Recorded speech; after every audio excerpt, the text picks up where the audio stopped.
Hi guys, I'm Shmi. I'm currently driving the BMW M4 Convertible. It's a gorgeous evening here in Los Angeles, but after a little bit of driving with the car, I wanted to let you know some of my sort of first impressions and thoughts of it. So not a full technical overview, we're not at a track or anything silly, just what I've experienced and how the car seems to me at my sort of first early stages of driving it.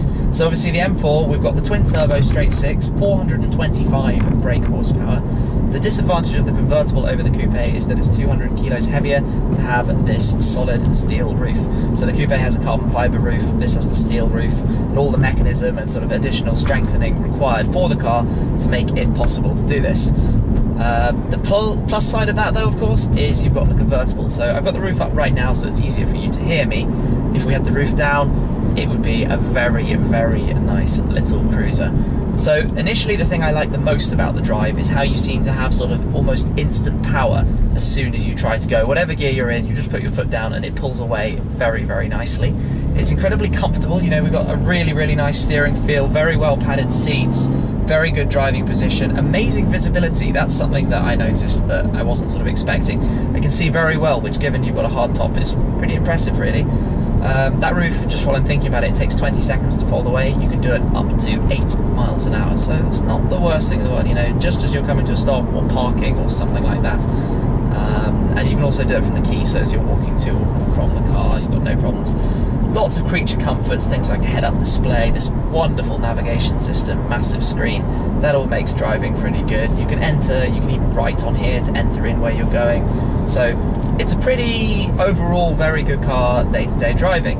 And that's before we start talking about the various sort of settings and controls and options and things we've got, because in this car, there are lots of them. You can independently control the sort of gearbox settings, suspension, steering wheel, driving response, the whole sort of feel of everything to do with this car, depending what you're doing. So, you know, here we're on some slightly more interesting road. I guess I'm in downtown LA, so it's not the most exciting in the world, but we could press these buttons and you stiffen up the suspension a bit through Comfort, Sport, Sport Plus. Don't know if you can tell on the camera, but that bump immediately noticeably more violent there, so perfect for the track. I'm quite impressed by the degree to which it can vary depending which setting you're in. Unfortunately, I've just hit traffic. Seems to be the way in LA. You can't really avoid it. Steering feel, I haven't had much opportunity to play with that. You can tell that it changes the feel slightly. But this one, driving dynamic response, efficient Sport Plus, this changes, I suppose, how soon it shifts up through the gears, the feel of the shift when it does shift, and also a little bit to do with the noise it makes, or certainly the noise that you hear inside the cabin. So I would pretty much always have that on the Sport Plus mode because I quite like that. But then I might be driving on the paddles anyway because they're quite a nice feel to them. Sort of metal backed, nicely positioned with the wheel, and that overall works pretty well. I mean, thinking of the wheel handling, unsurprisingly, BMW, it's really, really good. So it goes through the twisties incredibly well. I actually think I might just try and turn around here because I'm not one for sitting in a traffic jam at all. So this is going to be an interesting test actually of can I swizzle the car around in this little space I've got available to me here. We've got the camera system, and you can get an all-round car camera system as well, which is quite nice. I don't know if you can quite see this, but we've got some nice guidelines that just sort of guide me back a little. I've chosen the worst possible place to do this. Oh, okay. That was me being a little bit silly because I'm used to driving a Jaguar F-Type where you pull it back to go into gear, and in here that's not the case. But an interesting test, you know, real world, I guess. This is what we're doing. And then over to the right to go back into drive. Also hill hold, that's quite nice given that I'm doing this on a hill.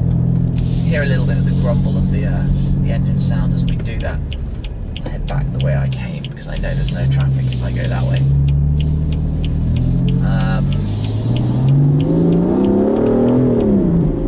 There we go, a little bit of sound out of it. So the straight six noise, let me see if I can open it up a little bit here.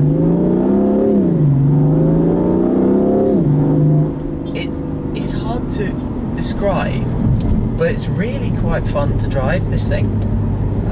You get a lot of feedback from the car and just all-round involvement in the experience. I don't know if I'm quite making sense, but it's somebody not going when it was his priority. Standard. But, it feels really quite quick too. It feels really quite quick. That's pretty nice. I just think it's the M4. You know, there's no question it's a success because it is an absolutely brilliant car compared to sort of the previous model. I've driven the E92 M3 before, and to me this just feels leaps and bounds on in terms of the overall sort of feel of the car, how you get along with it. But yeah, I'm just trying to think, what else can I tell you? So we've got this button that just directly changes the gear shift settings, cycles through, and then with all of this configuration you actually have on the steering wheel M1 and M2, which you can pre-configure to your own sort of complete setup, going all the way through those settings.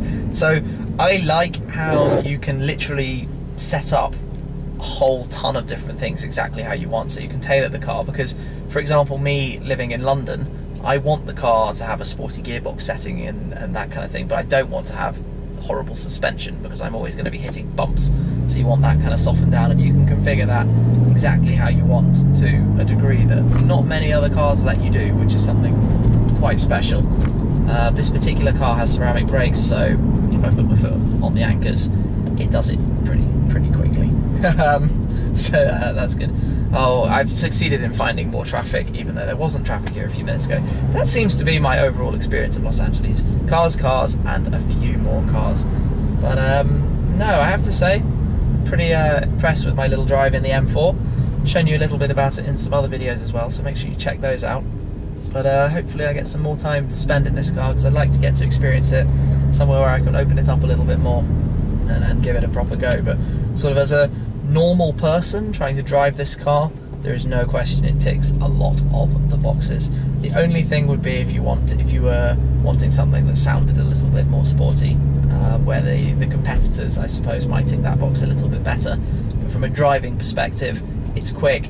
0 to 62, 4.6 seconds, top speed 150 miles per hour, limited of course, and it will do that in a very nice real world. A to B, get there, enjoy it very well with a big smile on your face, and you will enjoy it. So yeah, hope you've enjoyed my first thoughts of the BMW M4. Make sure you're subscribed, check out those other videos talking a bit more about the outside of the car, showing the roof, showing that kind of stuff, and talking more through those settings and the nav system and exactly what you can see. But that's it for now. I'll catch up with you again very soon. Cheers!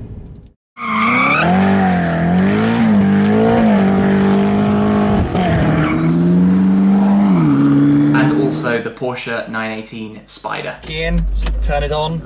You're immediately in E mode.